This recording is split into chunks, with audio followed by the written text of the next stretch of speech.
Hello everybody, this is Havoc, and welcome to the first of the Knights of Honor 2 Sovereign Developer Diaries, what I'll call compression videos. So the goal here is to take the Developer Diaries, currently there are 19 of them, turn them into 5 to 7 maybe larger videos where I take 2 or 3 Developer Diaries and compress them into one video, kind of focusing on the highlights of those diaries. Now, these won't be super in-depth per se, like I usually do with Crusader Kings 3 or even Victoria 2. But since these Developer Diaries have been out for quite a while now, they're not necessarily super hot topics, and I do plan on actually creating a more heavily edited feature focus for Knights of Honor 2. So I want to kind of make these honestly just fillers for Crusader Kings 3 and Victoria 2 Dev Diaries, but also to give you a more comprehensive look where if you want to go to the finer details of everything, you can actually go to the Developer Diary pages. So today's first video will focus on Developer Diaries 1 through 3, which really kind of sets up the world in which we are going to play in. So without further ado, let's dive on in. Developer Diary 1 is going over the game vision. Now mind you, this is from December of 2019. And it's not going to be too terribly in depth, so that we should be able to cover this one relatively quick. But Knights of Honor 2 Sovereign is a real-time grand strategy game set in the medieval times. Players will lead a royal court of honorable knights, build prosperous cities, assemble mighty armies, and find trustworthy allies to crush their enemies, striving to become the ultimate emperor of Europe. This isn't outside of the game vision for the original Knights of Honor, which did come out 15 years ago, actually probably 16 by this point, and not unironically published by Paradox. We'll get into that, especially with this video, because you'll see some things that are very, very reminiscent of that type of grand strategy. So with regards to the game vision for Knights of Honor 2, they wanted a clear and up-to-date vision first before they even started development. They thought it was critical to keep up the spirit of the game and keep it intact, which is an easy to get into and immersive experience, instead of a numbers-heavy simulation that takes dozens of hours to begin understanding how things work.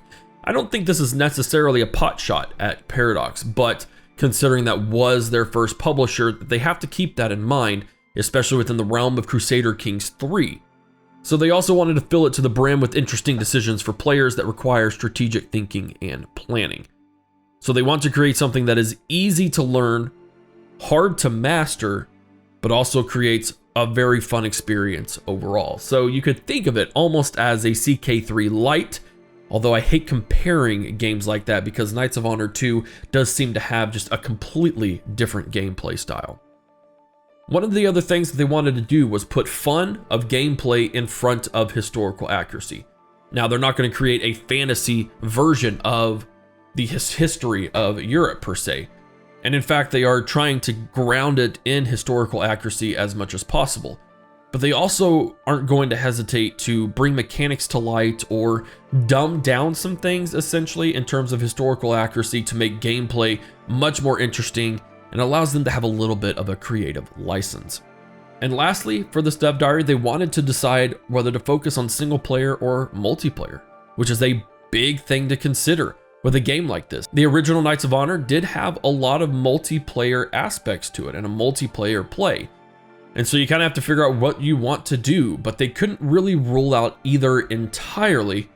So they are trying to develop both equally. And what they mean by that is that any features that are in single player, they want to make sure have equal measure in multiplayer. Now, whether that means a rebalance for multiplayer or whatever hurdles come between your single and multiplayer, which is going to be the experience for any real-time strategy game, they wanted to make sure that it is equally represented, which means they are taking their time with development. They're not going to push a single player experience first and then bring in multiplayer later. When they release the game, it will have equal footing of single player and multiplayer. So that gives you kind of the game's vision overall. Again, it's very, very condensed. It's very, very broad, but it was their very first Developer Diary right after announcing, which was in December of 2019.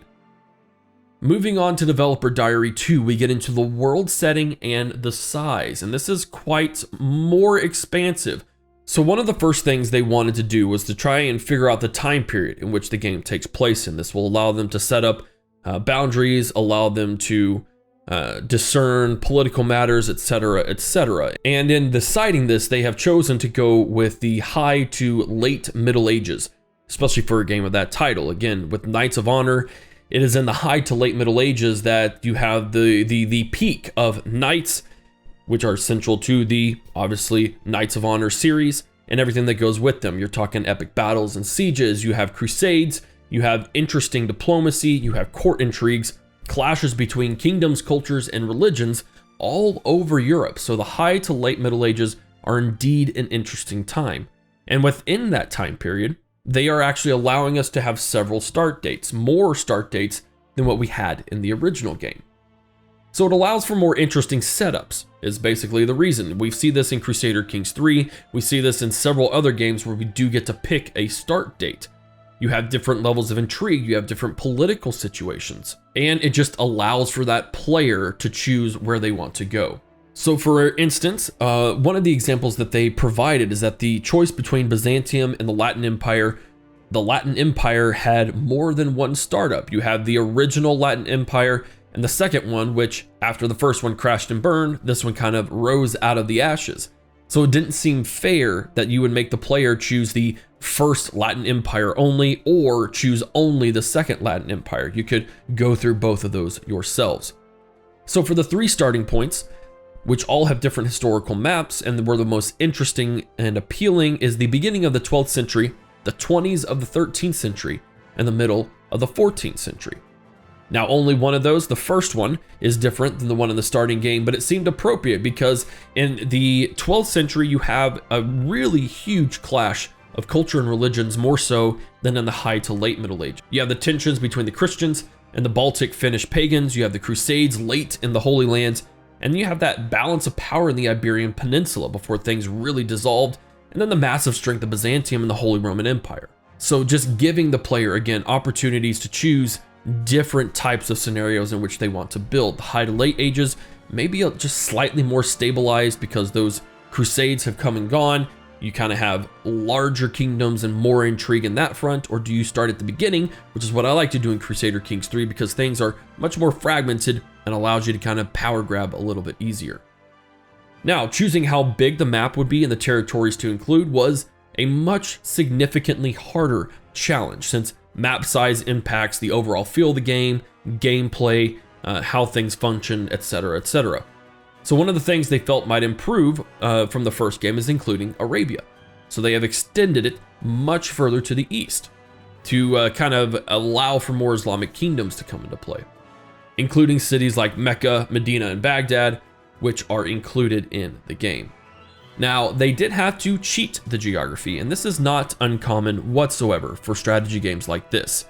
So for instance, in this case, roads had to be much more enlarged than it would be on a 1-to-1 scale, simply because it's a significant island, especially in the Middle Ages. It was a very strategic port to hold. It was very, very influential, very culturally active as well.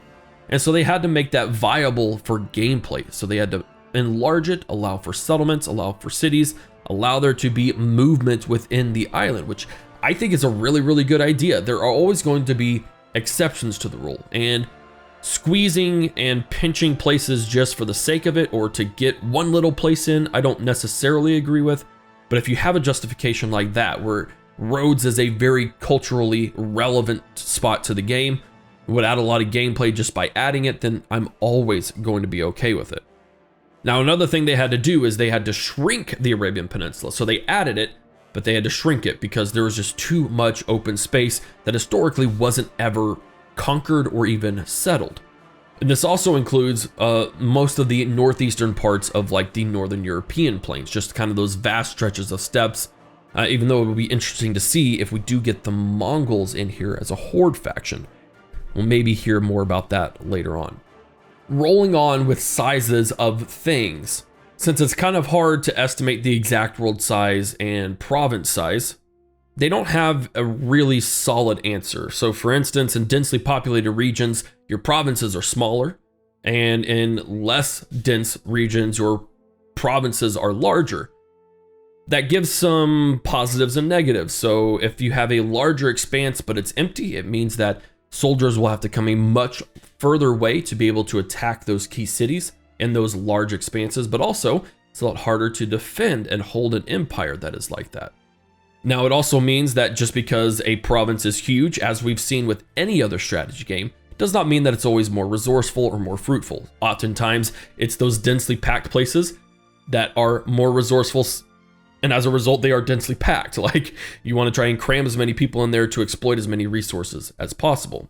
So it's something to consider, and we've even seen that in the original Knights of Honor game, and I'm glad to see they are taking that into consideration with this one. And then with regards to sizes and territory and all of that kind of stuff, they want to go back to historical accuracy again. And now they want historical accuracy. They want to allow you to rewrite your own history based on historical events, or just, that idea of having a correct political climate. But oftentimes, and this is especially true in Europe and in other places, ownership isn't always extremely well known or documented. Sizing and boundaries of territories were constantly shifting, and a whole manner of things. So if you see something in the game at the end point that doesn't look exactly right, a little bit of leeway. That's all they're asking for, basically. They are always shooting for historical accuracy, but not at the expense of gameplay. So I really approve of that kind of vision for it, because you'll always have those tryhards or those historical people who think that they have to have an exact historical accuracy or the game is unplayable, and that's just a little bit outside of reason, especially for a game. I mean, it's a game. So the fact that they are always going to make sure gameplay makes sense and then bring historical accuracy into it is something that I'm okay with. And then last but not least, certainly not least, we get into Developer Diary number 3, The Royal Court. And no, this is not a play on the DLC that is coming up for Crusader Kings 3. This was released well before it was probably even a thought to have the Royal Court DLC. So this Dev Diary focuses on one of the most emblematic features for the Knights of Honor series, the Royal Court. They love the atmosphere it creates and the sort of deck building min-maxing element that it adds to gameplay. The Royal Court does play a fundamental role in the game, and it's not a coincidence that the teaser trailer had the concept front and center. So with this feature, they are not trying to create this realistic depiction of medieval rulership. This isn't like Crusader Kings 3, where you have the king, and then you have the council, and then you have all the vassals, and they all kind of have a say, or maybe they don't have a say, etc., etc. They want you to think of this more like the King Arthur's Round Table. The king is central, he is the most important figure, and by his side stand the most capable and trustworthy knights. So this isn't like you're stuck with a council member who doesn't like you, and you can't do anything about it. This is, you get to pick and choose. It's a little more fantasy aspect in that regard, but still allows you to have a lot of fun without going super grand strategy. Dynasties and the royal family also play an important role, but they're going to let us know about that in a future developer diary, which of course I will cover. So your royal court will consist of your king, who is now a member of your court, which is not like the first one, and then 8 more knights, which you can recruit during the course of the game. Each knight has a class, which defines its strengths and abilities, and thus they play a completely different role. We're going to go over the 5 different types of knights you will have in the game. You have marshals, which are the most efficient army leaders, and they are good at solving matters in only one way, by force. They can lead bigger armies compared to other classes, and usually focus on skills that improve their troops' capabilities in battle. Pretty straightforward. Merchants. With merchants, your building, development, diplomacy, espionage, and war, all of these things all require a lot of gold. Merchants are the best knights to take care of this by exploring profitable trade opportunities with other kingdoms. I don't necessarily agree with making merchants a class of knight. I mean, I'm sure there were those kind of mercantile knights, but I kind of wish they would reword it with knights and just do like council members, because not all of these guys are necessarily fighting material, but I guess they kind of want them all to be. I kind of have an issue with calling all these guys knights. I kind of wish they would just do agents in a way, or council members. You have diplomats. Regardless the strength of a kingdom, it needs allies to ensure its safety and prevail against strong enemy factions. Diplomats' function is to make important friends and help bury the hatchet of war with enemies, all before hell breaks loose. Your spies. The use of cunning spies is more of an offensive function. They can infiltrate enemy kingdoms, corrupt and build networks of puppets in their royal courts, and then create chaos. Kingdoms can shatter from within as a result of their action. I do believe we get into these in further developer diaries, and I'm really interested because, like I said, spies are more of an offensive measure, which is similar to the game I keep referencing to, Crusader Kings 3.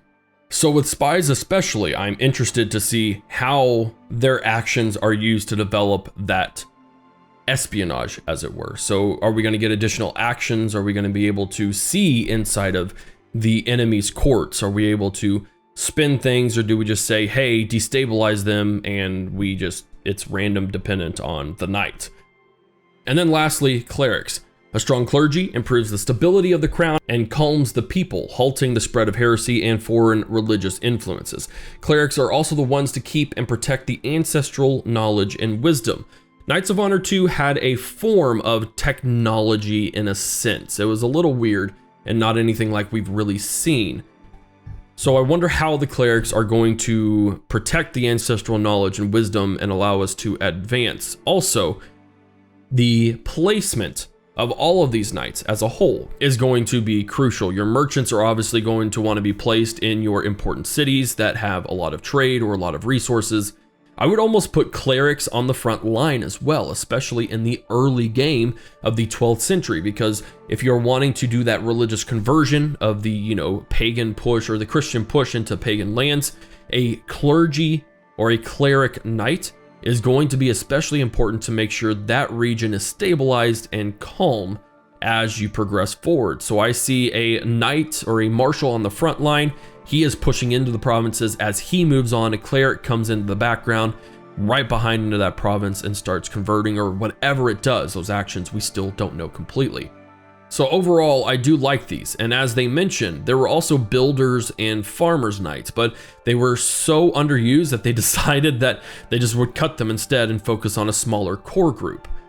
Now, each of these knights does have their own special abilities. So a new feature of knights is that they can be appointed as a governor of a province, making that province become part of the royal lands. This increases the benefits your kingdom receives from a province and is another area where a knight's class can play a role.